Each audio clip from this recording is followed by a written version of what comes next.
ወደ 20 ሚሊዮን ኢትዮጵያውያን ኢየሱስ የሚባለውን ስም የማያውቁ።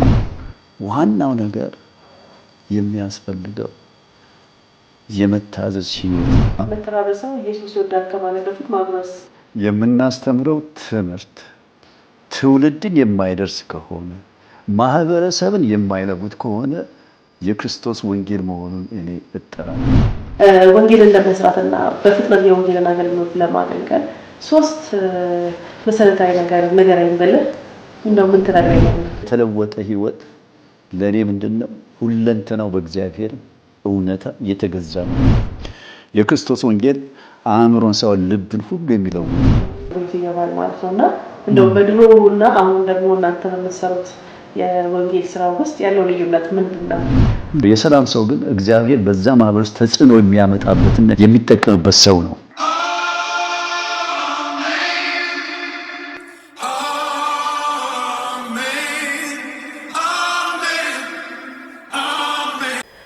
የጌታ ጸጋና ሰላም ከሁላችሁ ጋር ይሁን። ሰብለ በቀለ ነኝ። ፕሮግራሙ አሜን ቲቪ ነው። ይህን ፕሮግራም በዩቲዩብ ቻናላችን እንዲሁም ደግሞ በኤልሻዳይ ቴሌቪዥን የምትከታተሉ ሁሉ የእግዚአብሔር አብሮነት ከእናንተ ጋር ይሁን። ስለምትሰጡን ሀሳብ አስተያየት ሁሉ ጊዜ ከኛ ጋር ስላላችሁ ከልብ እናመሰግናለን።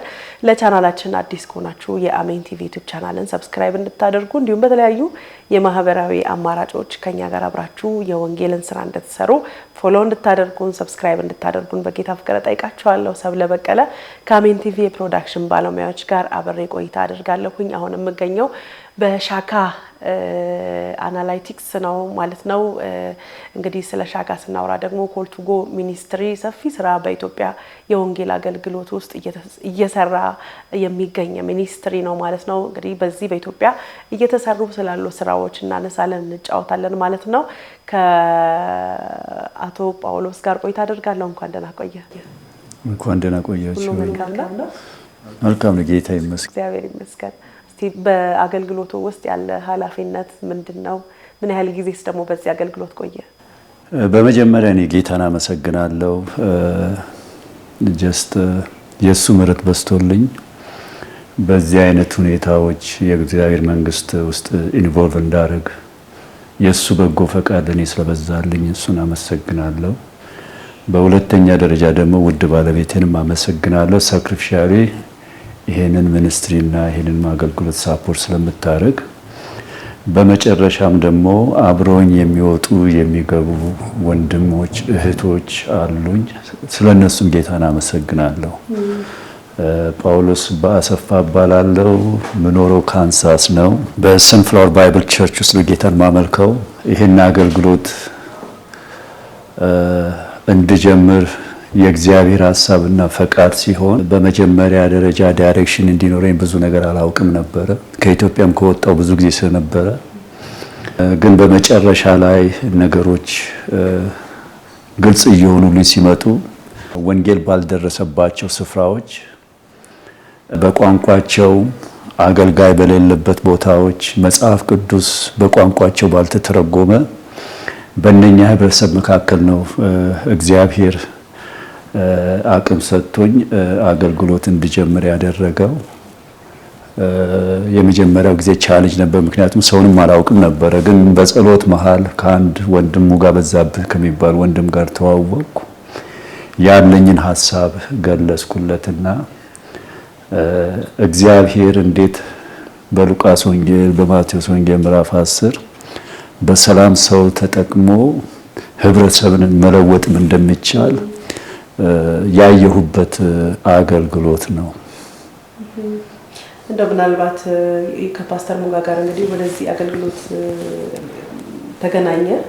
ከዛ ሞሪ መረጥከው ወደ ሳውዝ ኦሞ መሄዱ ነው እና እንደው ለምንድን ነው ሳውዝ ኦሞ መረጥክበት ምክንያት? ሳውዝ ኦሞ ወይም ቦታዎችን ከመምረጥ በፊት የት ቦታ እንደሆነ ራሴ አላውቅም። ግን ጥሪውና የእግዚአብሔር ፈቃድ ለኔ ወንጌል ባልሰሙ ማህበረሰብ መካከል ነው እሱ እርግጠኛ ነበርኩኝ እንጂ እዚያ ቦታ ነው። ልክ የአብርሃም ይመስላል። እኔ ወደ ማሳያ ሀገር አለ እንጂ አብርሃም ወደ ፈለክበት ቢለው እግዚአብሔር አልመራውም። እዛ ላይ በጣም ጸልይ ነበር እና ሐሳቡን ከተረዳው ጀምሮ ኢትዮጵያ ውስጥ እንደዚህ አይነት ማህበረሰብ ውስጥ አለው ያን ነበር ሪሰርች መጀመሪያ አረገ ነበርና ወንጌል ያሰማል እና ኢትዮጵያ ውስጥ 35 አሉ ወንጌል በማህበረሰብ ወንጌል በዛን ጊዜ ዛሬ በነጮች አቆጣጠር 2015 ወንጌል ያልተሰማባቸው ማለት ላይክ ነው ቢኖርም በደንብ ያልተሰርጫበት 35 አሉና ወደ 20 ሚሊዮን ኢትዮጵያውያን ኢየሱስ የሚባለውን ስም የማያውቁ እንግዲህ ኢትዮጵያ ውስጥ ያው የክርስትና ደሴት ትባላለች እንግዲህ በኢትዮጵያ ውስጥ ነው የምናገረው ከኢትዮጵያ ውጭ አይደለም የምናገረውና ያ ነገር ነው ግን የግድ አንድ ቦታ መጀመር አለብን እና እግዚአብሔርን የጠየቁት ምንድነው እነኚህን ማህበረሰቦች ካየው በኋላ ብዙ ያለው በደቡብ ውስጥ ነው 17 ማህበረሰብ አለ የራሳቸው ቋንቋ የራሳቸው ባህል ያላቸው ወንጌልን ያልሰሙ እንግዲህ ምንድነው የሚባለው ያው በአንድ ድንጋይ ሁለት ወፍ እንደሚባለው ነገር ነው ያየሁት እዛ አንድ ቦታ ከሄድኩ እዛ በዛለው የሚል ሐሳብ ጭንቅላቴ ላይ መጣ ሌላው ደግሞ ጉሙዝ ነው እግዚአብሔር እነኝን ቦታዎች ስጠኝ ብዬ ጸለይኩ አብሮኝ ላሉ በቤተክርስቲያንም ይሄን አገልግሎት ለሚደግፉ ይሄን ነገር ነው ሼር አደረኳቸው ግን ክፍተት የመጣው ከዛ በኋላ ሁላችን ፈቃዳችን ልባችን በዛ ሲያርፍ ከማጋር ነው የት ነው የምንሰራው ነው ሙጋንም ከተዋወቁ በኋላ ሙጋም ነው አለን እንጂ really we don't have a good direction how to do that መንገድም የለም ተብለን ነበረ ምንድነው መኪናም አይገባም አይሮፕላን እንደዛ አይነት ነበር ኢንፎርሜሽን ነበርና ጌታ ረዳን መጀመሪያ ኖቬምበር 2015 ነው በሄሊኮፕተር ቱር ሄድኩት ያኔ ነው ለኔ ሙሉ በሙሉ ይሄ የእግዚአብሔር ሐሳብ ለኔ በዛ ማህበረሰብ ውስጥ እንደሆን ሙሉ ፈቃድ እንደሆነ የተረዳሁት ቦታውን ከረገጥኩ ሰዎችን ካየው በኋላ ነው እና በዛ ላይ ነው ከወንድማችን ከሙጋ ጋርም ያወራነው ነገር ቢሆን ይሄን ነገር እንዴት ነው መስራት ወንጌል እንዴት ነው እዚህና መስራት የሚቻለው የሚል ነበር ቱርሚ ትራኒዮስ ባይብል ስኩል የሚባል ምንድነው መጽሐፍ ቅዱስ ትምህርት ቤት የሚባል ትምህርት ቤት ነበራቸው ወንጌላውያን የሚያሰለጥኑበት ቦታ ነበረ እና አንዳንድ የውጭ ድርጅቶች የሚረዷቸው ነበር ያን ነገር ጀምሮ ያ እርዳታ ቆሞ ነበር እና ወደፊትም ለመሄድ ሐሳቡም ራዩም ያላቸው ግን ትንሽ ስታክ ሆኖ ነበር እኛ ምንድነው የዛ ላይ ትንሽ ቤንዚን ያርከፈከፍንበት ማለት ነው እነሱ ያን ስራ የሚቀጥሉበት ሁኔታ የፈጠኑላቸው አሁን ወደ 12 ጄኔሬሽን ደርሰናል እንግዲህ የአገልጋዮችን የቤተክርስቲያን ተከላ አንዳንዱ ነገር ምንድነው ይሄ ዲስከቨሪ ባይብል ስተዲ ተጀምረው ወደ 700 ቸርቾች ተተክለዋል ከዛ ውስጥ ደግሞ አጥቢያም ይወጡ አሉ እንግዲህ በዛ አይነት ነገር ውስጥ ያሉና ዋን የምትበዛ ቸርች መሆን አለበት ቤተክርስቲያን ዝም ብላ አንድ ቦታ ለኑ ሳይሆን ሄዳ ወንጌልን ደግሞ ለሌሎች የሚሉና ሌሎች ደግሞ ያን ተቀብለው ወደ ሌላ ቦታ የሚሮጡ ነገሮች አሉና በየማህበረሰብ ውስጥ ወንጌል ሊበዛ የሚችለው የራሳቸው የሰላም ሰው ሲኖራቸው ብቻ ነው ብዙ ተሞክሮች ተደርገዋል ኢትዮጵያ ውስጥ እኔ ጉሙዝ ሲሄድ መጀመሪያ ያገኘሁት ሰው ከደቡብ የመጣ ወንጌላዊ ነበር ቤተክርስቲያን የላከችው ከማህበረሰቡ ጋር ምንም ግንኙነት የለውም ቋንቋቸውን አያውቅም ካልቸውን አያውቅም ይሰብካል ይገባል ይወጣል እንዴት እንደሚናገርም አያውቅም ግን የቤተክርስቲያን ተልእኮ ስለሆነ ሄደዋል ያ ሰው ከተመለሰ በኋላ የራሳቸው ሰው ደቀ መዝሙር የሆነ ሲጀምር ነው አሁን ለምሳሌ ጉሙዝ ውስጥም እየተስፋፋው ስለዚህ ሰላም ሰው ስንል ምን ማለት ነው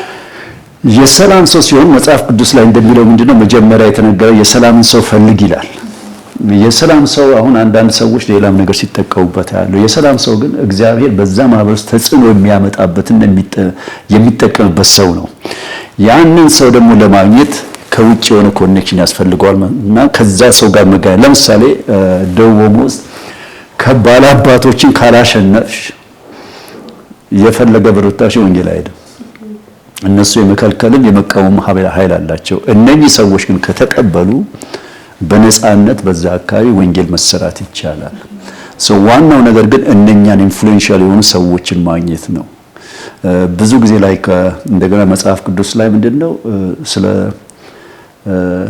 መከሩ ብዙ እንደሆነ አይደለም እንዴ ሰራተኞች ለመከሩ ጌታ ሰራተኞች እንዲጸልዩ ይላል እኛ ሳይሆን ጌታ ነው የሚልካቸው እነኛ ጌታ ነው የሚያዘጋጃቸው የመጀመሪያ ጄኔሬሽን ብዙ በክርስቶስ እኛ ሄደን ሰብከን አይደለም ጌታ ልባቸውን ያዘጋጁ ሰዎች አሉ እነኚህና ሰዎቹ በሚገናኙበት ጊዜ ነው ይሄ ብዜቱ የሚመጣውም አገልግሎቱ የሚስፋፋው። ግን ብዙ ጊዜ ሄዶ አንዳንድ ሰዎች ክሩሴድ የሚያደርጋሉ፣ ብዙ የሚደረጉ ነገሮች አሉ። ከተወሰነ ጊዜ በኋላ እነኛ ነገሮች ጠፊዎች ናቸው። ስለዚህ ሰላም ሰው ፈልጎ በሰላም ሰው በኩል ማህበረሰብን መድረስ ይቻላል ማለት ነው። በሚገባ ከሚገባውም በላይ ነው እንጂ አሁን ለኔ ፎር ኤግዛምፕል ለኔ ሙጋ የሰላም ሰው ነው። በዛ ቦታ ላይ ወንጌል እንድንሰራ ምክንያት የሆነን ሰው ነው። ወደ ጉሙዝ ሰሙደም እነ ታምራት ገብረ ጊዜ አሉ። እነሱ አይነት ሰዎች ናቸው። ስራው የነሱ ነው። እኛ ይዟችሁ በርቱ ብለን የማበረታታትና አብረን ስትራቴጂ የመቀነስ ስራ ነው እንጂ ወንጌል አሁንም የሚሰራው በማህበረሰብ ውስጥ ባሉ እግዚአብሔር በመረጣቸው የወንጌል ጉዳይ በገባቸው ሰዎች ነው። በጣም መልካም። እንግዲህ ምንድነው አንዳንድ ጊዜ ሰዎች በራሳቸው ቋንቋ ሲሰበክላቸው ሲነገርላቸው ልባቸውም ይከፈታል። አንዳንዴ ከዚህ ሄዶ ቤተክርስቲያን ትልክና ውጤታማ ከመሆን አንፃር ሞር የሰላም ሰው ፈልጎ በዛው አካባቢ ባለው ሰው ላይ መስራቱ ሞር የተሻለ ነው ብዬ አስባለሁ። ምናልባት እንደው በደቡብ ኦሞ ብዙ የሚኒስትሪ አገልጋዮች ወይ ሚኒስትሪዎች ቸርቾችም ሚሽነሪዎችን ይልካሉ። ብዙ የምንሰማቸው ነገሮች አሉ ማለት ነውና ኮልቱቦ ለየት የሚያደርገው ነገር ምንድነው? የሚከተለው መርህ ሁሉም እንግዲህ እግዚአብሔር እንዳሳሰባቸው እግዚአብሔር እንደጠራቸው ይሄዳሉ የሚል ነገር ነው። ዋናው ነገር ግን የምንሰብከው ስብከት የምናስተምረው ትምህርት ትውልድን የማይደርስ ከሆነ ማህበረሰብን የማይለውጥ ከሆነ የክርስቶስ ወንጌል መሆኑን እኔ እጠራጠራለሁ። ትውልድን የማይነካ በእኛ ትውልድ ብቻ የሚቀር ከትውልድም ተቀብሎ ወደ ሌላ ትውልድ የማይሻገር አገልግሎት ማህበረሰብም ደግሞ የአስተሳሰብ የማይንሴት አለ አይደለም እንደ የኑሮ ሁኔታ የአስተሳሰብ ሁኔታ የማይቀር ለኔ የክርስቶስ ወንጌል ይሁዳ አይመስለኝም። የክርስቶስ ወንጌል አእምሮን ሰው ልብን ሁሉ የሚለውጥ ነው። የማይሰጡ ሰዎች እንዲሰጡ፣ የማይሰሩ ሰዎች እንዲሰሩ ብርቱ ነው የሚያደርጋቸው። በዓላማ ኦሪየንት እንዲሆኑና ትልቅን ስራ እንዲሰሩ ኢንስፓየር ነው ወንጌል የሚያደርገው። ለኔ እሱ ነው። ድግግሞሽ አይደለም፣ ስለ ቅጥር አይደለም እናወራው። እንግዲህ ዲቫይን ኤንድ አፖይንትመንት ነው የምንናገረው እና እግዚአብሔር ከሁሉ ይበልጣል። እግዚአብሔር ብዙ ነገር ማድረግ ይችላል። በአባቶቻችን ዘመን ያየነው ነው። ከዚህም ደግሞ ከኛም የሚቀጥል ነገር ነው። ስለዚህ ወደ ትውልድ የማይቀጥል አገልግሎት ለኔ እንግዲህ በዛ ነው የኛ የሚለየው ምለው ትንሽ ትውልድ ላይ ተኮር እናደርጋለን። ይሄ የምናደርገው ነገር ተቀባይ ያለው ወደ ሌላ ትውልድ ይዘምታል ወይ? በማህበረሰብ ውስጥ የመኖርና የአኗኗር ለውጥ ያመጣል ወይ? አሁን አንዳንድ ቦታዎች ትምህርት ቤት አልነበሩም፣ ልጆቹ ትምህርት ቤት አይሄዱም። ወንጌል ሰብከን ለነኛ ልጆች አሁን ለነኛ ማህበረሰብ የሚማሩበትን መንገድ ካልከፍና ራሳቸውን የሚያሻሽሉበትን ነገር የማንከፍ ከሆነ ምንድነው ጥቅሙ? በየጊዜው እንትን ይተረጎማል። ለምሳሌ መጽሐፍ ቅዱስ በየቋንቋ ይተረጎማል አይደለም እንዴ? ማን ነው የሚያነበው? የተማረ ሰው ከሌለ ብዙ ብር ነው ኢንቨስት የሚደረገው ለትርጉም። ስለዚህ ማሰብ ያለ ሁለቱንም አንድ ላይ መስራት አለብን ማለት ነው። አለበለዚያ ያው ነው ውሃ ቢወቅቱትም ቦጭ ነው። እውነት ነው። ምክንያቱም ጀነሬሽንና እያየ ለምሳሌ የተራበሰው ለተራበሰው ኢየሱስ ይወዳል ከማለት በፊት ማጉረስ ማብላት ያስፈልጋል እንደማለት ነው። ኢየሱስ ያደረገው እንደዛ ያ አያራራላቸው ይላል። ያ አዘነላቸው የሚበሉትንም ሰጣቸው። ሌላው ደግሞ ክራውድን ማየት ነገር ነው። ብዙ ጊዜ ብዙ ተከታዮች ስላሉ ትልቅን ስራ የምንሰራ ይመስለናል። ግን መጽሐፍ ቅዱስ ላይ ጌታ ኢየሱስ ምንድነው የሚለው? ብዙ ህዝብ ሲከተሉ ታይቶ ምንድነው? እረኛ እንደሌላቸው አዘነላቸው ነው፣ ራራላቸው ነው ቃሉ የሚለው። አሁን የጩኸት መብዛት የእረኛ ማነስነት ነው የሚያሳየው። ሰው እግዚአብሔርን ይፈልጋል፣ ልብ እግዚአብሔርን ይፈልጋል። ግን ደግሞ እረኞች ደግሞ ሌላም ብዙ እረኞች ከፍተው እነኝን ሰዎች ደግሞ እንዲያዩ በዛ ሁኔታ ደግሞ የእግዚአብሔር ሐሳብ እንዲገለጥ ያስፈልጋልና ጫጫታ ከእግዚአብሔር አይደለም። በጣም መልካም። እንደው ከዚህ ጋር ተያይዞ ኮልቱጎ የሚሰራቸው ስራዎችን ከዚህ ቀደም ፓስተር ሞጋንም ኢንተርቪው ስላደረኩት ኢንፎርሜሽኑ አለኝ ማለት ነውና አገልጋዮቹ ወይም ሚሽነሪዎቹ ኢንካም ጀነሬት እያደረጉ ወንጌልንም እያገለገሉ ገንዘብም እያደረጉ እንዲሰሩ ያመቻቻልና ምናልባት ምን አይነት ውጤት አስገኝቷል ይህ የወንጌል ስራችሁ? ከዛ ባሻገር ደግሞ እንደው ዲፈረንሱ ምን ያህል ልዩነት አለው? ከዚህ በፊት የነበረው ሰው ፉል ታይሙን ይሰጣል፣ ከዛ ቢዝነስም ምንም የለውም፣ ሙሉ ለሙሉ ወደ አገልግሎት ይገባል ማለት ነውና እንደው በድሮውና አሁን ደግሞ እናንተ በመሰሩት የወንጌል ስራ ውስጥ ያለው ልዩነት ምንድነው? በዚህ ጊዜ የድሮም ባንል ጥሩ ነው። በድሮም ሰዎች ነበሩ። ለኔ በጣም ትልቅ ምሳሌ የሆነው አባቴ ነው። አባቴ ወንጌል አገልጋይ ነው። ብዙ ቤተክርስቲያን እንዲተከሉ ምክንያት ሆኗል። ብዙ ወንጌላዎች አሰልጥኗል። ግን ሐኪም ነበር። ሐኪም እየሆነ ነበር ይሰራ የነበረው። መጽሐፍ ቅዱስ ላይ እንደሚል ቃል አለ። ችግሮች ሲመጡባቸው ሐዋርያት እኛ ራሳችን ለጸሎትና ለቃሉ እንለያለን ይላል አይደለም? ግን በመሃላቸው መንፈስ ቅዱስ የሞላባቸውና ወይን ጥበብ ወይን በእንግሊዝኛው ስኪልፉል የሆኑ ሰዎች ይመረጡ ነው የሚለው። በስኪልም ጌታን ማገልገል ይቻላል ለማለት ያህል ነው። እና ምንድነው በዛን ጊዜ ያየነው በአባቴ ጊዜ በደርግ ጊዜ የታዘብነውን ትዝብት እውነተኛ ነው። ብዙ የሚሽን ኦርጋናይዜሽኖች ኢትዮጵያ ውስጥ ነበሩ። በደርግ ምክንያት ከሀገር ለቀው መውጣት አልነበረባቸው። ስለዚህ ብዙ ወንጌላውያን ተራቡ። ምክንያቱም ዲፔንደንሲ ነበረ፣ በደሞዝ ነበር የሚያገለግሉት የነበረ። ብዙ ቤተክርስቲያኖችም ተዘግተው ነበርና ከቤተክርስቲያንም የሚሰበሰብ ብርም አልነበረም እነኛን አገልጋዮች ለመርዳት። እነኛ ነገሮች ከዛ ምን እንማራለን? አሁን ከዚህ አይነት ካለፈው እንግዲህ በዛን ጊዜ ከሆነው ያ ነገር ወደፊት እንዳይገለጥ ምን ምክንያት አለ? ያ ነገር ነውና ሁላችንም ሊሚቴሽን አለን። ከዛ ሊሚቴሽን ማለፍ አንችልም። ግን አሁን እኔ ማየት የምፈልገው የኔን እይታ ብትጠይቀኝ እኔ ብኖር ባልኖር ይሄ የተጀመረው እንቅስቃሴ ይቀጥላል ወይ አይቀጥልም ነው። እንዲቀጥል ግን አገር በቀል የሆነ ነገር በራሳቸው እጅ መኖር መቻል አለበት። ያ ነገር ደግሞ እንዲሆን ራሳቸው አገልጋዮች እየሰሩ እንደነ ሐዋርያው ጳውሎስ ድንኳንም እየሰፉ ጌታችን ደግሞ ራሱ ማናጢ ነበር እስከተወሰነ ጊዜና እየሰሩ እንዲማሩ ነው እንዲያገለግሉ ነው ዋናው ዓላማው። ምክንያቱም ዲፔንደንሲ ራሱን የቻለ ችግር አለውና ከተወሰነ ጊዜ በኋላ ያ ነገር ከቆመ አንዳንዱም ያው አሳና ጥል ብለው እነ ጴጥሮስም መኬድ አለ። ይሄ ነገር አይሆንም ብለው የሚሆን ነገር አለና ቤተክርስቲያን አንደኛ አቅም መቻል አለባት። ሚስዮናውያን የመላክም አቅም ከቤተክርስቲያን ይጠበቃል። ምዕመኑም ደግሞ የመስጠት እንትን ይጠበቅበታል እንደ እግዚአብሔር ቃል። ምዕመኑም ደግሞ በእጁ ከሌለ ኬታምቶ ነው የሚሰጠው። ለምሳሌ እንደው ምሳሌ እዚህ ለምሳሌ በጣም ጥሩ ምሳሌ ያለኝ የዛሬ ወደ 9 ዓመት ሆሳና ዱባንቾ የሚባል ነበር አባቴ የተወለደበት ቦታ። እዛ ስንሄድ የቃለ ሕይወት ቤተክርስቲያን ነበረች። ወደ 62000 ብር እንደ ባጀት ጠየቁኝ እና ለምንድን ነው ብዬ ስጠይቃቸው ወደ ስልጤ አካባቢ የሆኑ መንደሮችን በወንጌል መድረስ ይፈልጋሉ እና ለዛ ባጀት ነው የጠየቁኝ። ለ62000 እኔን አትፈልጉኝም አልኳቸው እና ሁሉም ሳቁ። እኔ ደግሞ ሀዲኛ አልችልም ነበር ያኔና በአስተርጓሚ ነው ማናገራቸው። እንደኛ የለንም እያልን እሱ ከየት ላይ ነገር የሚያመጣው ነው ያሉት። ኋላ እንዲህ አልኳቸው፣ አንዳንድ እንቁላል ማዋጣት የምትችላላችሁ እዚህ ቤተክርስቲያን ያላችሁ ሰዎች አልኩ። ይሄ እውነተኛ ስቶሪ ነው የምነግርሽ። አይ 3 ማዋጣት እንችላለን አሉ። እና ስንት ነው እዚህ አባል እዚህ ቤተክርስቲያን አልኳቸው። ወደ 700 አሉ። አባዛ ነው። በዛን ጊዜ ደግሞ የእንቁላል ዋጋ ስንት ነው በሚለው ሄድን። ወደ 82000 ብር ሆነ። ይሄው ነው እንግዲህ ብዙ ጊዜ በእጃችን ያለውን አናውቅም። ጌታ ኢየሱስ ብዙዎች የተራወደ እሱ ሲመጡ ምንድነው የሚበሉትን ስጡና እንጂ ሌላ ሐሳብ መጥቶ ነበር። ወደ ከተማ ሄደው እንዲገዙ ሌላም ነገር አለ አይደለም። ስለዚህ ምንድነው መጀመሪያ ያለንን ማወቅ መቻል አለብን። እግዚአብሔር ታማኝ ነው። በእጃችን አላስቀመጠ ነገር የለም። ደግሞ ስናምነው ያ ነገር ደግሞ በእጃችንም ሌሎችም ይበዛል። እና ለማለት የፈለከውን ማህበር በገንዘብ በሞኔታሪ ሲስተም በሚልታ አለማወቅ አለ። እሱን አውቃለሁ። ግን ማህበረሰቡ ያን ነገር ያውቃል ወይ?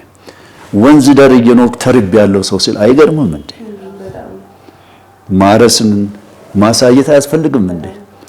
ግን አሁን ችግሩ ምንድነው? ወንዝ አጠገባቸው እያለ እህል ዶኔሽን ይሰጣቸዋል። ለምን ደክማለሁ? ያ ዶኔሽን ሲያልቅ ደግሞ እንደገና ሌላ ጥያቄ ነው የመጣው። ስለዚህ ምንድነው መጀመሪያ አካባቢውን አሴስ ማድረግ አለብን ማለት ነው። ምክንያቱም በዛ ውሃ ከሌለበት አንድ አካባቢ ውሃ ቢቆፈር ለወንጌል ምልክት ይሆናል። ምግብ በሌለበት ምግብ ሲኖር ለዛ ቦታ ለወንጌል ምክንያት ይሆናል። ለዚህ ግን ዋናዋ ቤተክርስቲያን ናት። በሐዋርያት ሥራ በመካከላቸው ይላል ችግረኛም አልነበረም ይላል። ለምን? ሁሉም ያላቸውን አምጥተው በሐዋርያት ሥር ስላስቀመጡ ነው። ያን ዘመን ነው ማየት የምፈልገው። ቤተክርስቲያን ትልቅ ጥሪ ያለባት። በጣም መልካም ነው። ምናልባት እንደው ይህንን አክሰፕት ከማድረግ አንፃር የገጠመ ቻሌንጅ ይኖራል ብዬ አስባለሁ። በዚህ እይታ ልክ ደግሞ እዛ ያሉ ወገኖች እንዲቀበሉ ምን አይነት ቻሌንጅ ገጥሞ ያውቃል? ወይ አንደኛው ዋናው እግዚአብሔር ለዚህ ነገር ጠርቶናል ወይ? እንግዲህ ስመጣም እግዚአብሔርን አምኜ ነው መጣሁት አይደለም እንዴ? እና እግዚአብሔር ታማኝ አይደለም ወይ? ተግዳሮቱን ሰው ማሰብ ያለብን እውነት እግዚአብሔር ይሄን ነገር በእኔ ህይወት ውስጥ ሊያደርግ ፈልጓል ወይ ፈቅዷል ወይ? እንግዲህ እግዚአብሔር ከኛ ጋር ከሆነ ማን ይቃወመናል? ያለ መጽሐፍ አንደኛው ጌታዬን አምነዋለሁ ሌላ ምንም ነገር። ሁለተኛ ግን ደግሞ እግዚአብሔር በአገልግሎታችን የሰው ልብ ነው የሚሰጠን። አሁን እንዳልኩ እንደነ ፓስተር ሙጋ አይነት ሰዎችን እግዚአብሔር ሰጠን። እንደ ወንጌላዊ ጸጋይ ጨነቀ አይነት ሰዎችን እግዚአብሔር ሰጠን። አብሮ የሚመካከሩ አብሮ የሚጸልዩ እነ ወንጌላዊት አልማዝ ሚስዮናዊ አልማዝ አሉና እንደዚህ አይነት ሰዎች ሰጠን። የገባቸው ለወንጌል ማንኛውም ነገር ለመክፈል የተዘጋጁ ሰዎች እግዚአብሔር ሰጠን። እግዚአብሔር በሰው ነው የሚጠቀመው አይደለም እንዴ? አዎ። እና በግልጽ እንነጋገራለን። ከኢየሱስ ጀምሮ ወንጌል በምድር ላይ ከመጣ ጀምሮ ተግዳሮት አለ፣ ግን ወንጌል ያሸንፋል። እውነተኛ ወንጌል አሁንም ያሸንፋል። ስለዚህ ጥያቄው ራሱ ካለ ተግዳሮት ከሆነ ወንጌል እየሰበከ አሁንም ይቀጥላል። ምን እንደሚመጣም አላውቅም፣ ግን ወንጌል ሁሉ ጊዜ አሸናፊ ነው። አሜን አሜን አሜን። ይሄ በጣም ትልቅ ነገር ነው። ምክንያቱም ሰዎች ተግዳሮትን አይተው ወደ ኋላ እንዳይሄዱ ቻሌንጅ አይቀርም። ሁሌም ማለት ቻሌንጅ ይቀጥላል ማለት ነው። አይቀርም። ያ ጥሩ ነው በጣም። እንግዲህ ተመልካቾቻችን አብራችሁን ቆይታ እያደረጋችሁ ስላለ ከልብ እናመሰግናለን። አሜን ቲቪ ነው። አሜን ቲቪን ሰብስክራይብ አድርጉ። አብራችሁን የወንጌል ስራ እንድትሰሩ ደግሞ እንድትደግፉን ከኛ ጋር አብራችሁ በዚህ የወንጌል ስራ እንድትተባበሩ ጠይቃችኋለሁ። ጥሩ ቆይታ እያደረግን ነው። በተለይ በወንጌል የአገልግሎት ዘርፍ ውስጥ ያላችሁ ሰዎች ብዙ ኤክስፒሪየንስ እንደምትካፈሉ ተስፋ አደርጋለሁ። እንደው ምናልባት ወንጌልን ለመስራትና በፍጥነት የወንጌልን አገልግሎት ለማገልገል 3 መሰረታዊ ነገር ንገረኝ ብልህ እንደው ምን ትነግረኛለህ? 3 መሰረታዊ ነገር። አንደኛ ወንጌልን እኛው ራሳችን ተቀብለነዋል ወይ? አልገባኝም። እታዘዘዋለሁ ወይ ነው አንደኛው ከኔ ነው። እና ከታዘዝኩ እናገረዋለሁ ወይ ነው። ስታርት ኦን ሚ አይደለም እንዴ? ሰባኪ ላልሆን እችላለሁ፣ ዘማሪ ላልሆን እችላለሁ፣ ግን እግዚአብሔር በኔ ላይ ያለውን የሰጠኝን አደራ ለማድረግ ታዛዥ ነኝ ወይ? ወንጌል የሚጀምረው ከኔ ነው አይደለም እንዴ? ሁለተኛ ደግሞ እናገረዋለሁ ወይ ነው። ይሄንን ጌታዬን ውዱን ጌታ የሞተልኝ ጌታ ለሰዎችም ደግሞ ተቀበሉት ብዬ ለመናገር ያ ድፍረት አለኝ ወይ ነው። የመጀመሪያው ነገር እንግዲህ አንደኛው እኔ ነኝ ማለት ነው። ሁለተኛ ደግሞ የሚሰሙኝን ሰዎችንም የማይሰሙኝን ሰዎች በጌታ ፍቅር የመሸከም ልብ አለኝ ወይ? አይደለም እንዴ? ስለዚህ ምንድነው የሚሰሙትን ደግሞ የሚቀበሉትን እንደ እግዚአብሔር ቃል ደግሞ ደቀ መዝሙር የማድረግ ከዛ ያለፈ ነገር ነው። በሶስተኛ ደግሞ በዚህ ነገር ውስጥ መጣው ላይክ ነው ኬሪንግ ምንድነው የርህራሄ ነገር በውስጥ ያለው ወይ? ክርስቶስ እኮ ርህሩህ ነበር። ለዚህ ነው ብዙ ሰዎች የመጡት አይደለም እንዴ? ርህራሄ ካለን የእግዚአብሔር ፍቅር በክርስቶስ ኢየሱስ የተገለጠው በእኛ ውስጥም አለ። ግን ያ ርህራሄ ሳይኖር ምንድነው ስለ ራሴ ብቻ ነው ማድረገው ማለት ስለ ኑሮዬ ነው የምጨነቀው ማለት ነው። ስለዚህ እነኚህ ነገሮች ካሉ 3ቱ ነገሮች ካሉ ኢን አድቫንስ ወንጌል ይሄዳል ማለት ነው። እውቀትም አይፈልግም። አሁን ብዙ ጊዜ የምንናገረው አንዳንድ ጊዜ መጽሐፍ ቅዱስ ኮሌጅ ስለገባን ብዙ ስላነበብን ወይም ደግሞ አንዳንድ ትልቅ ሰዎች ስላለ አይደለም። በአባቶች ጊዜ አባቴ አራተኛ ክፍል እያለ ነው ሚስዮኖች ወንጌላዊ ሆነ ብለው ውጣ ያሉት። የመታዘዝ ህይወት ነው ወንጌል። እሺ ማለት ነው ጌታንን እና የወቀን ነው። ስለ ደቀ መዛሙርቱም ሐዋርያት ሥራ ሲናገሩ ያልተማሩ ግን ከኢየሱስ ጋር እንደነበሩ አወቁ ነው የተባለው። ከክርስቶስ ኢየሱስ ጋር የነበራቸው ወዳጅነት ህብረት የመጀመሪያው ነገር እሱ ነው የሚለየው ከጌታ ጋር ያለኝ ህብረት ነውና እዛ ላይ ነው። ማዕረግም ስላለን አይደለም። ዋናው ነገር የሚያስፈልገው የመታዘዝ ህይወት ነው። እኔ እንደዛ እኔ ቴዎሎጂ አልተማርኩም እውነቱን ለመናገር በተማሩ ሰዎች ይቀናለሁ። ግን እኔ ለማገለግለው ነገር ያ ነገር አስፈላጊ ነው ብዬ አላምንም። ምክንያቱም እግዚአብሔር ለቤተ ክርስቲያን እረኝነት ስላልጠራኝ። ስለዚህ እንግዲህ በጣም ወሳኝ ነገር ነው ሼር ያደረከን። በጣም እንደው ምናልባት ከዚህ ጋር ተያይዞ አሁን በአንተ የወንጌል አገልግሎት ውስጥ በዚህ ሚኒስትሪ ውስጥ ከአጥቢያ አብያተ ክርስቲያናት ጋር እንዲሁም ደግሞ ከሌሎች መንፈሳዊ ተቋማት ጋር ያለ ግንኙነት እንዴት ነው? ሌሎች ሰዎችስ እንደው ፓርትነር ሆነው የወንጌልን ስራ ከመስራት አንፃር ምን የምትመክረው ነገር አለ?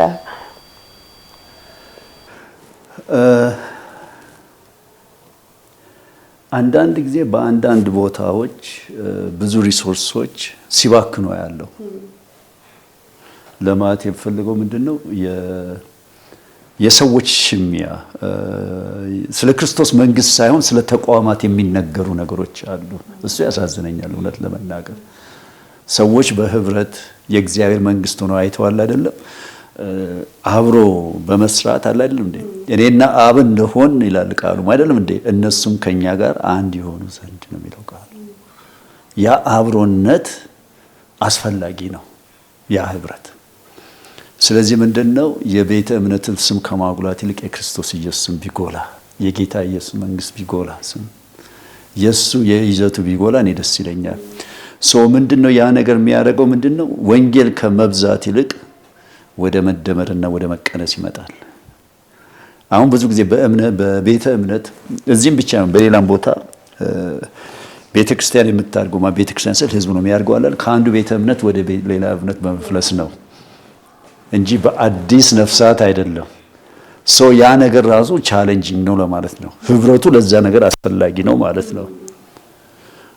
እና አንዳንዴ ደግሞ ምንድነው እምነታችን ሳናውቅ እንደ ሃይማኖትን እንደ ባህልም ይሆናል።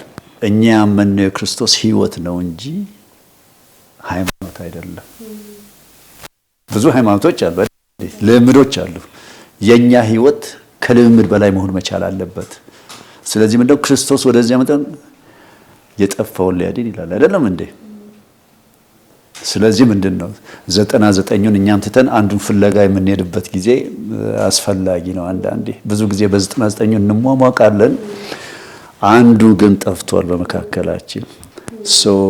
እኔ እንግዲህ እንደምለው ይሄ የህብረቱ ነገር አስፈላጊ ነው፣ ግን ደግሞ ከዛ በላይ ከቤተ እምነት ተቋማት በላይ ከሚኒስትሪ ስሞች በላይ ከድርጅቶች በላይ የጌታ ኢየሱስ ስም የመንግስቱ ክብር መጉላት አለበት።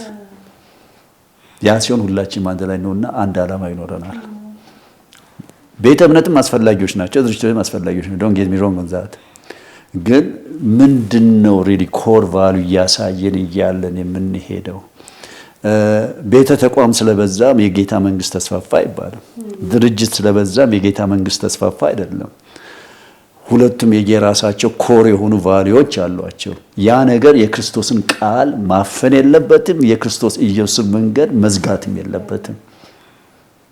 በጣም ወንጌል ላይ ፎከስ አድርገን ጌታ የሚጎላበት ያው ስለ ክርስቶስ ኢየሱስ እያወራን ሌላ ፕሮጀክት ካለ ሌላ ላቀማ ካለን ኪሳራ ነው ብዬ አምናለሁ እኔ ማለት ነውና የኛ ፎከሱ ክርስቶስ ላይ መሆን መቻል አለበት አይደለም እንዴ? ለሰው ልጅ ምንድነው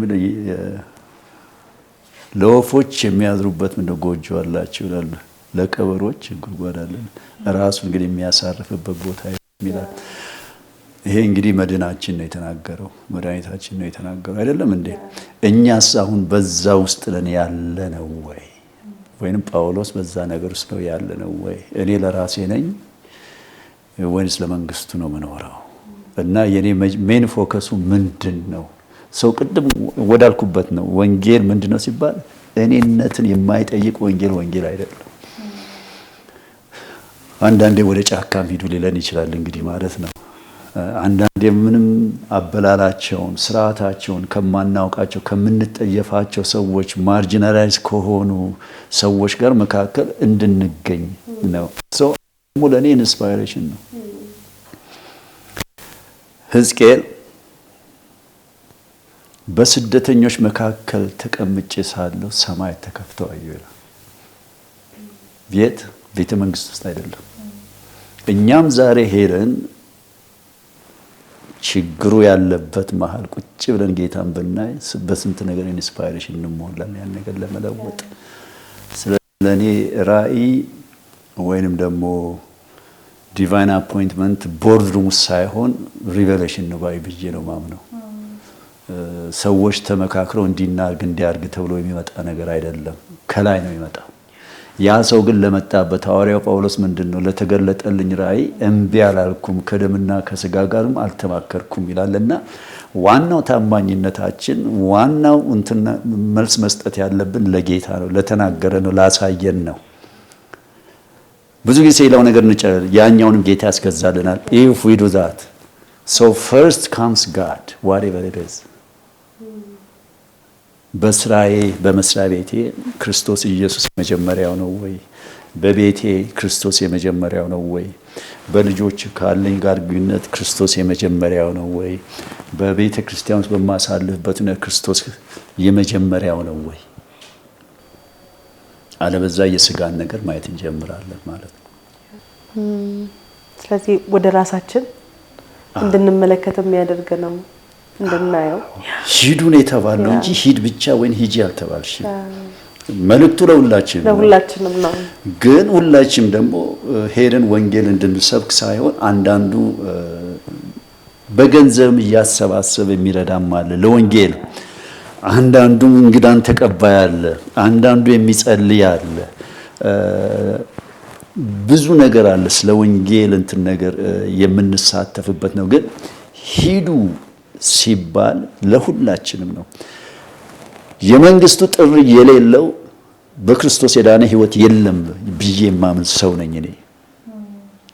የቤተ ክርስቲያን ሽማግሌ ስለሆን ወይም ዲያቆን ስለሆን ወይም ደግሞ ፓስተር ስለሆን ወይም ወንጌላዊ በሙሉ ቤተ ክርስቲያን የተጠራቸው ሂዱ የተባለው ለፓስተሩ ብቻ ለወንጌላዊ ብቻ አይደለም። ሰው ቤተ ክርስቲያን የመጀመሪያ ኮር የሆነ ቫልዩዋ የምትሄድ ቤተ ክርስቲያን ናት። ፓስተሩም አይደለም፣ ወንጌላዊም አይደለም፣ ዲያቆኑም አይደለም፣ ዘማሪውም አይደለም። ግን the call is for all for the church። ያንን ነገር ደግሞ ወደዛ ለማድረግ የነኚህ የፓስተሮች፣ የእረኞች፣ የወንጌላውያን፣ የዲያቆናት በቤተ ክርስቲያን የሚያገለግሉ ሰዎች ያንን ነገር ህዝቡን ማነሳሳት ለዚህ ነገር አለባቸው። ያ እንግዲህ በጣም ወሳኝ የሆነ ሀሳብ እየተካፈልን ነው ማለት ነው። ሁላችንም በወንጌል አገልግሎት ውስጥ የኔ ጠጠሬቱ ጋር ነው የሚለው ነገር እንዳልከው አንዳንዱ በገንዘቡ ነው፣ አንዳንዱ እንግዳ በመቀበል ነው፣ አንዳንዱ በመላክ ነው፣ በመሄድ ነውና የቱ ጋር ነው ያለሁት የሚለውን ጥያቄ ተመልካቾቻችን እናንተም እየመለሳችሁ እንግዲህ በጣም የቤት ስራ የሚሰጥ ነው ማለት ነው። እግዚአብሔር ደግሞ በተሰማራንበት መንገድ ሁሉ ድልን ስኬትን እንዲሰጠን እናፈቃለሁ እመኛለሁ። አብራችሁን ቆይታ እያደረጋችሁ ስላለ ከልብ እናመሰግናለን ማለት ነው። እንደው ከዚህ ጋር ተያይዞ ማነሳለ ሀሳብ እኔ እንግዲህ ረጅም ጊዜ ያቃለው ያንተን አገልግሎት ሀመር ድረስ ሄጄ ጎብኝቼ ያቃለውኝና በጣም ደስ ያለኝ ነገር እዛ ውስጥ የሚያገለግሉ ሰዎች ኢንካም ጀነሬት እያደረጉ አገልግሎታቸውንም ቀደም ሳነሳ ነበር ሳፖርት እያደረጉ እንዲሄዱ ረጅም ርቀት እንዲሄዱም ደግሞ ሳፖርት የሚያደርግ ነው። ትጋትንም መስራትንም ወደ ዳሰነች አካባቢ ውሃ አለ። ከዛ ደግሞ ህዝቡ ደግሞ ዘጋ ተርቦ አይቻለው። ከዛ ከጥቂት ጊዜ በኋላ ደግሞ ፓምፕ ተገዝቶላቸው ወደ እርሻ ገብተው ውጤታማ ሲሆኑ ደግሞ አይቻለው ማለት ነው። እንደው በዚህ ሚኒስትሪ ውስጥ ያለ ኤክስፒሪየንስ ውጤት ምን ይመስላል? ከዚህ ጋር ተያይዞ ደግሞ ሌሎች ተቋማት ወይም እንዲህ አይነት የወንጌል ሚኒስትሪ ተቋማት እንዴት ነው ስኬታቸውንና ምንድነው ውድቀታቸውን እንዴት መለካት ይችላሉ?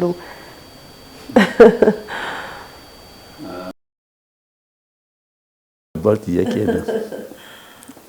ዳኛ እግዚአብሔር ነው። ግን መጽሐፍ ቅዱስ ላይ በፍሬያችሁ ይላል፣ ፍሬ እንዲኖር ይላል። አንደኛ የነፍሳት መዳን ነው። እኔ የአንድ አገልግሎት ስኬት፣ የቤተ ክርስቲያን ስኬት የማየው ቅድም እንደተናገርኩት የነፍሳት መዳን ነው። ፎከስ እሱ ነው። የዳነ ህይወት ግን የዳነ ኑሮ እንዲኖር አሁንም የኛ አስተዋጽኦ አለ ማለት ነው። እንግዲህ ይሄኛው ከዚህ ይሻላል ይሄና ሁላችንም ሐዋርያው ጳውሎስ ያው ለቆሮንቶስ ብልቶች ነን ይላል። ሁላችንም የተለያየ ነገሮች አሉን።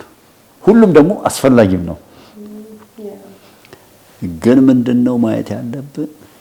ከላይ ያለው የሚያየው ምንድነው? እኔም ማየውን አይደለም ወይም አንቺ የምታየውን አይደለም ወይ የኔ ቤተሰብ የሚያየው ነገር አይደለም። ከላይ ያለው የሚያየው ምንድነው ብለን ያንን ነገር ጌታ ልብ ለሁላችን ይስጠን እንጂ የዋናው ፍሬ ግን በመጽሐፍ ቅዱስ ላይ እንደማየው የነፍሳት መዳን ነው። እኛ የመናገር የመላክ ኃላፊነት አለብን። የተቀረው ግን የመንፈስ ቅዱስና የጌታ ስራ ነው። ሰውን የሚያድን እሱ ብቻ ነው። እኔ የፈለኩትን የሚያሳምንም ነገር ብናገር ላይሆን ይችላል። የሰውን ልብ መለወጥ የሚችል ነው። ግን ጥያቄው አሁን ወደ መጣሽው የተለወጠ ህይወት ስንል ምንድን ነው? እሑድ ቸርች ይመጣ እና አሜን ብሎ የሚወጣ ነው ወይስ ምንድን ነው? 24 ሰዓት የሚጸልይ ነው? ምንድን ነው የተለወጠ ህይወት ብለን መጠየቅ አለብን ወይስ እኔን እየጠየቀኝ ነው? ኖ እኔ ማለት ሁላችን መጠየቃለን። ለኔ የተለወጠ ህይወት አሁን የወንጌልን አደራ እንዲራመድ የሚያግዝ የሚሸከም የሆነ ነገር ነው የማየው። እና አሁን ወደ ሶሳይቲ መጣ እኛ ስለዳናቸው መሆን አይደለም ይሄ ነገር። ህይወታቸው ከዳኑ የኛ የተቀበሉትን ወንጌል ይዘው የሚሄዱበት አቅም ያስፈልጋቸዋል፣ ጉልበት ያስፈልጋቸዋል። ያ ጉልበትና አቅም እንዴት ነው የመጣው? አንዳንዱ እውቀት ሊሆን ይችላል፣ ትምህርት ትሬኒንግ ሊሆን ይችላል። አንዳንዱ ደግሞ እንደዚህ በእጁ እየሰራ ወንጌል የሚያገለግልበት ነገር ሊሆን ይችላል። ግን የተለወጠውን ህይወት ፊት የሚጠላ ሰው አሁን ደግሞ ሰውን ሁሉ አፍቅሮ የሚሰጥ ሰው ቢሆን ቸር ቢሆን ቸርም ለመሆን ደግሞ በእጁ አንድ ነገር ያስፈልጋል።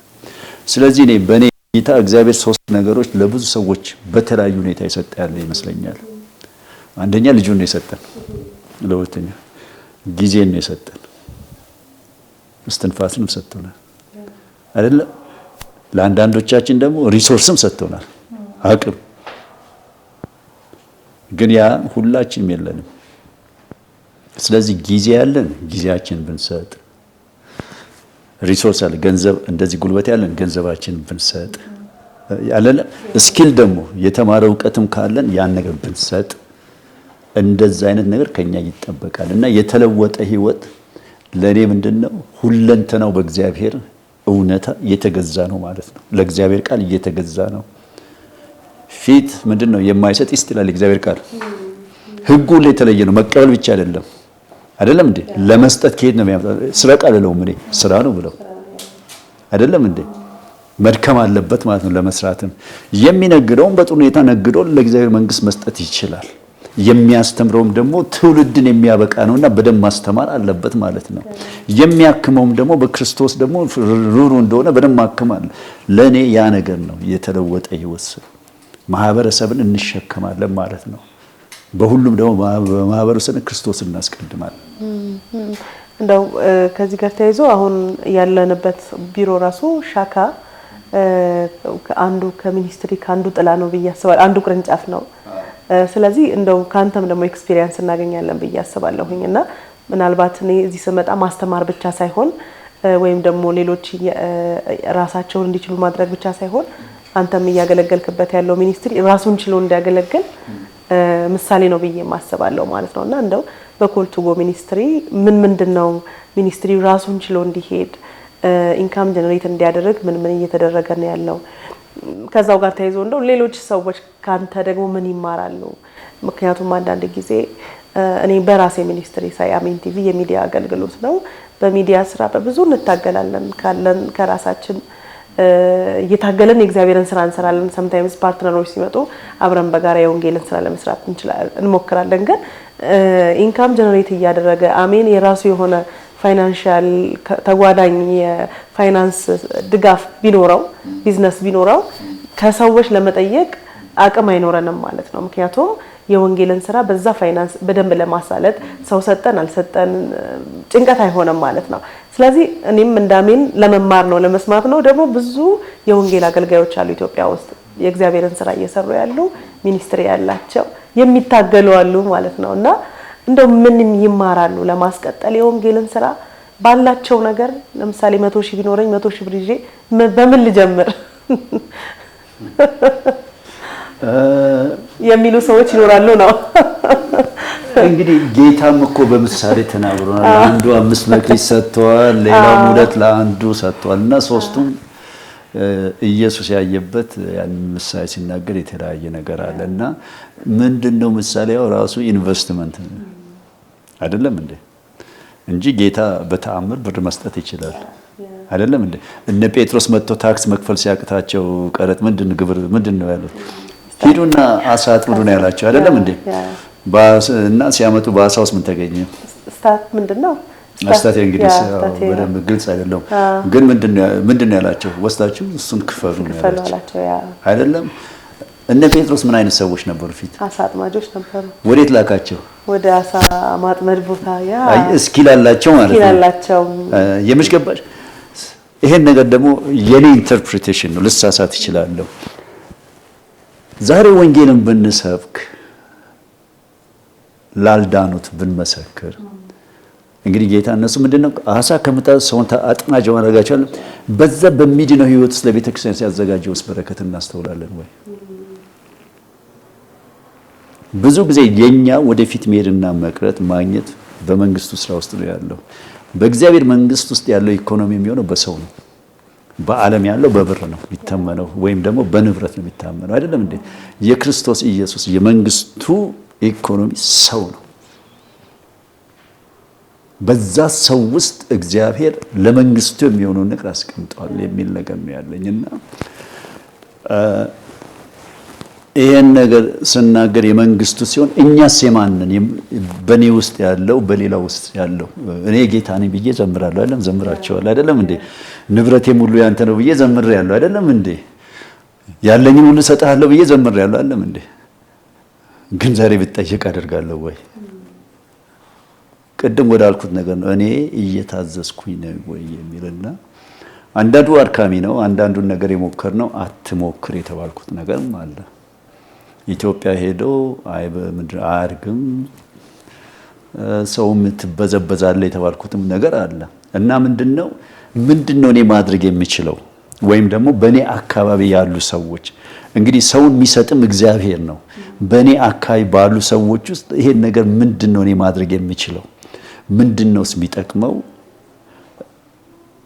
ያንን ነገር ነው ያደረኩት።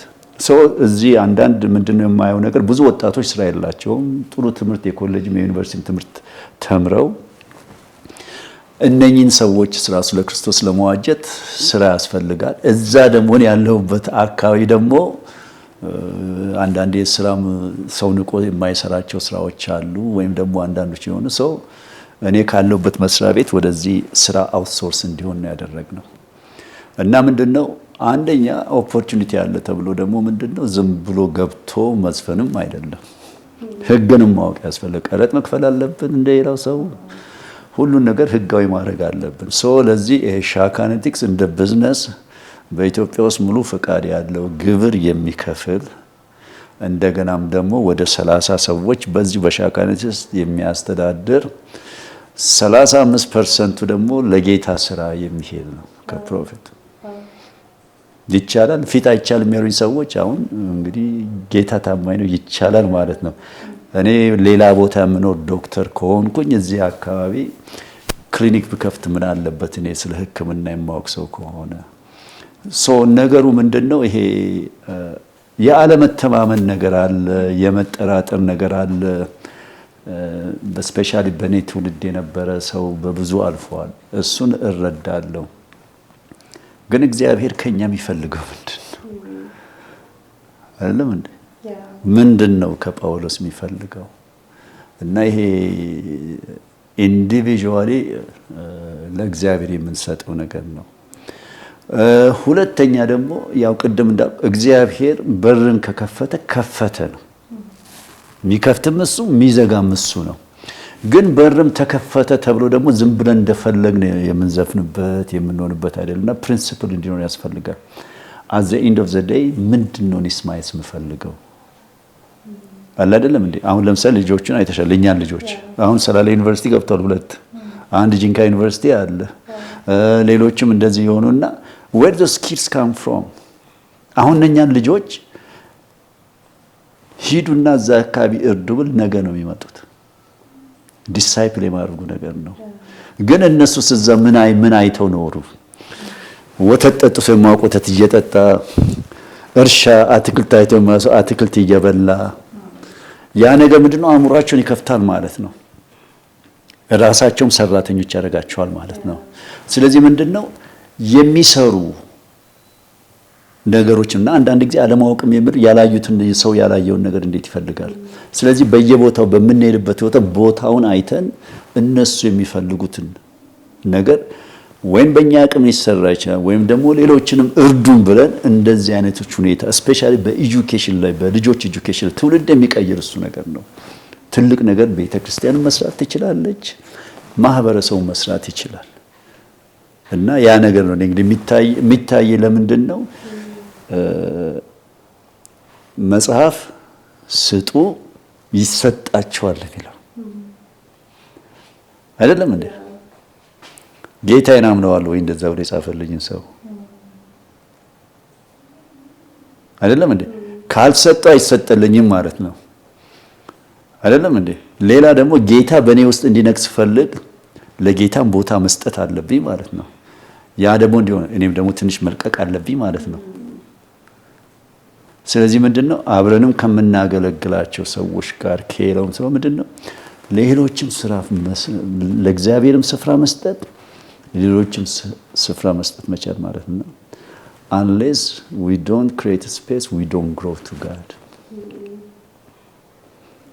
ዘፍጥረት ላይ ምድር ባዶ ነበረች ይላል አይደለም? ከዛው ይሄ ሁሉ ነገር ያመጣ አይደለም እንዴ? እኛ እስቲ ባዶ እንሆንና ጌታችን የሚያደርገውን ነገር እንይ። አሁን በኔው ሚዛን ነው ዓለምን ማየው፣ በኔው ሚዛን ነው ቤተክርስቲያንን ማየው፣ በኔው ሚዛን ነው እንትንን ማየው፣ ምንድነው ማህበረሰብን ማየው፣ ሁሉን ነገር አይደለም እንዴ? እስቲ አንድ ቀን የራሴን ጥዬ የእግዚአብሔር ነገር በኔ ውስጥ ገብቶ ይሄን ነገር ልየው። እግዚአብሔር ምክንያት አለው ለኔም ለናንተም ለማንኛውም። እና አንዳንዴም ደግሞ አውት ኦፍ ዘ ባክስ ማሰብ መቻል አለብን። ብዙ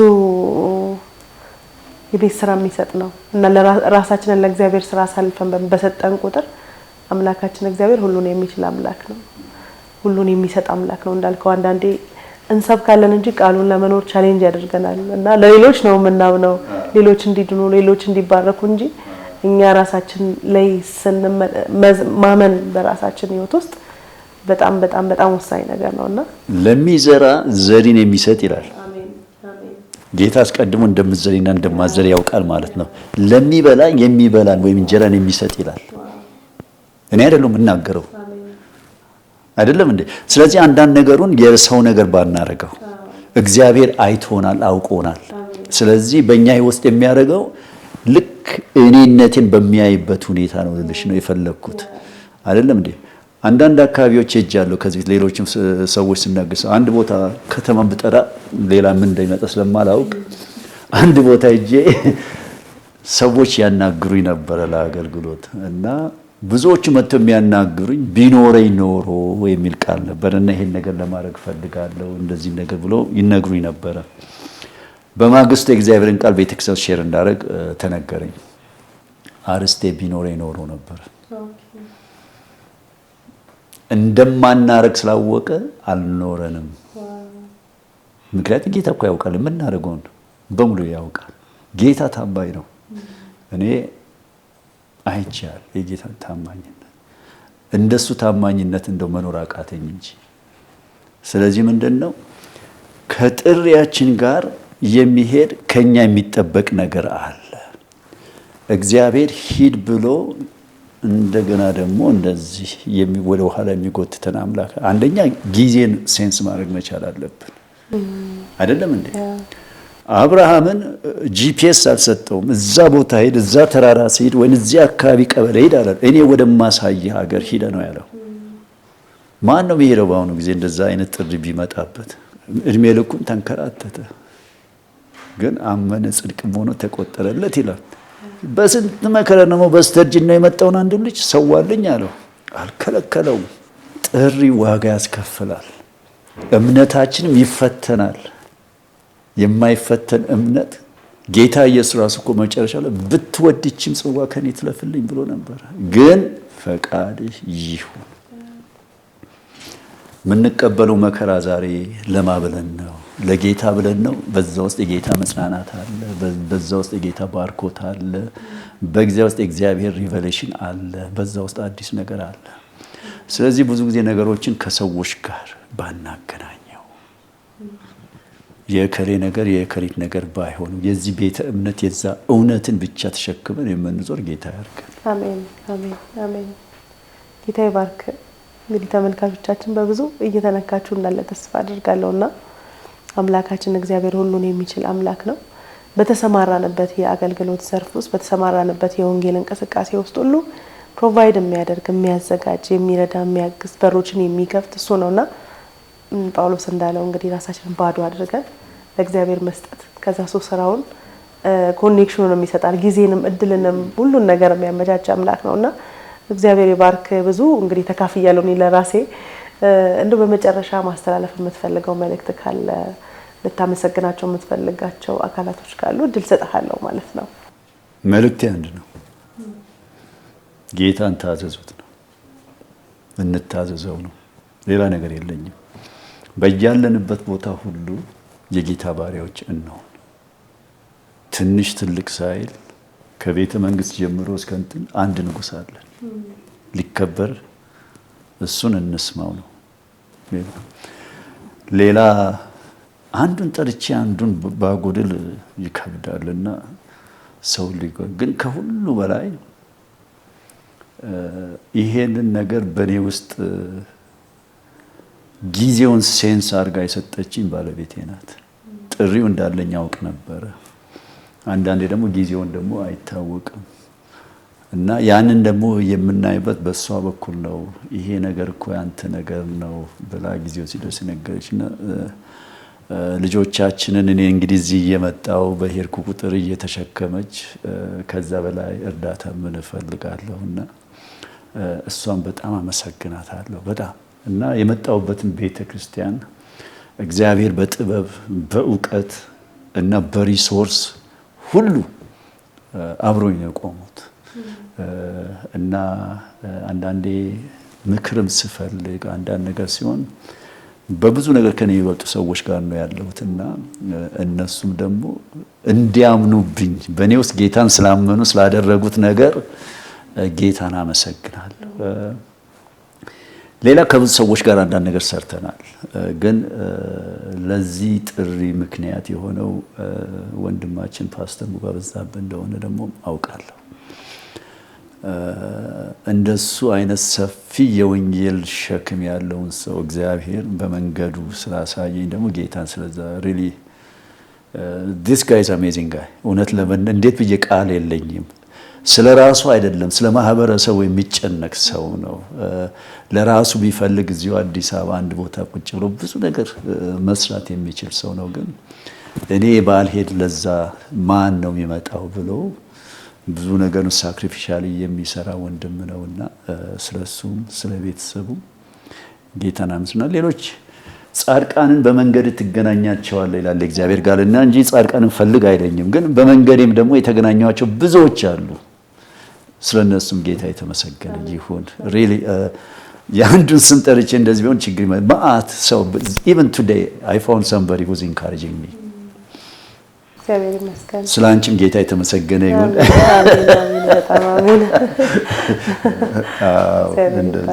በጣም እናመሰግናለን። እግዚአብሔር ይባርክ። በጣም እኔም አመሰግናለሁ። እግዚአብሔር ይባርክ። በወንጌል አገልግሎት የሚዲያ አገልግሎት ውስጥ ከሐዋሳ አዲስ አበባ እንድገባ እንግዲህ እግዚአብሔር አንተ ተጠቅመዋልና ብዙ ጊዜ መስገን አትፈልግም፣ ግን እግዚአብሔርን በጣም አመሰግናለሁ። አንዳንዴ እግዚአብሔር ነው እንዳልከው ጻድቃንን በመንገድ ትገናኛቸዋለህ ማለት ፐርፐዝሊ አይሆንም። አንዳንድ ጊዜ በእኛ ሳይሆን በእግዚአብሔር ሐሳብና ዓላማ ውስጥ ነውና ከኔ ያልፎ ብዙ የወንጌል አገልጋዮችን ኢንካሬጅ ስታደርግ ስትደግፍ አውቃለሁኝና እግዚአብሔር አምላክ ይባርክ። ከዚህ በላይ ደግሞ የወንጌል እንቅስቃሴ እንዲሰፋ እንዲቀጥል የምታስበውን ነገር ሁሉ ብዙ በወንጌል ያልተደረሱ ቦታዎችን ለመድረስ ታስባለህና እግዚአብሔር በዛ ሁሉ እንዲረዳ በምትሄድበት ሁሉ የሰላም ሰዎችን እንዲያገናኝ እናፈቃለሁ። እግዚአብሔር ይባርክ። ተመልካቾቻችን አብራችሁን ቆይታ ስላደረጋችሁ ከልብ እናመሰግናለን። እንግዲህ ብዙ እንደተበረታታችሁ ብዙ ውስጣችሁ ከፍ እንዳለ ተስፋ አደርጋለሁኝ። ራሳችንን ባዶ እናደርግ። እግዚአብሔር ሁሉን የሚችል አምላክ ነው። እንግዲህ የሚሰጥ ይቀበላል የሚለውንም ደግሞ በደንብ ተካፍያለሁ። የእግዚአብሔርን ስራ በሙሉ ልባችን ከራሳችን ተነስተን ከጀመርን ደግሞ በስፋት እግዚአብሔር ፕሮቫይድ ያደርጋል፣ ያዘጋጃል፣ ያመቻቻል። የሚያስፈልገን ነገር ደግሞ ያቀርባል። በመንገዳችን ደግሞ ጻድቃን ያገናኛልና ይህንን እንደተካፈላችሁ ተስፋ አደርጋለሁ። በምትችሉት መንገድ ሁሉ ተስፋ ባለመቁረጥ በመበርታት የእግዚአብሔርን ስራ እንድትሰሩ ደግሞ አበረታታችኋለሁ። አብራችሁን ቆይታ ስላደረጋችሁ ከልብ እናመሰግናለን። በፕሮግራማችን ላይ ያላችሁን ሀሳብ፣ አስተያየት ስልክ ቁጥር ስክሪን ላይ በምትመለከቱት ስልክ ቁጥር በቴሌግራም መልእክታችሁ ልታስቀምጡልን ትችላላችሁ። አሜን ቲቪን ደግፉ። አሜን ቲቪን ሰብስክራይብ አድርጉ፣ ሼር አድርጉ። ስለሁሉም እግዚአብሔር አምላክ ይባርካችሁ። በሚቀጥለው ሳምንት ከሌላ እንግዳ ጋር እስክንገናኝ ድረስ የጌታ አብሮነት ከሁላችሁ ጋር ይሁን። ተባረኩ።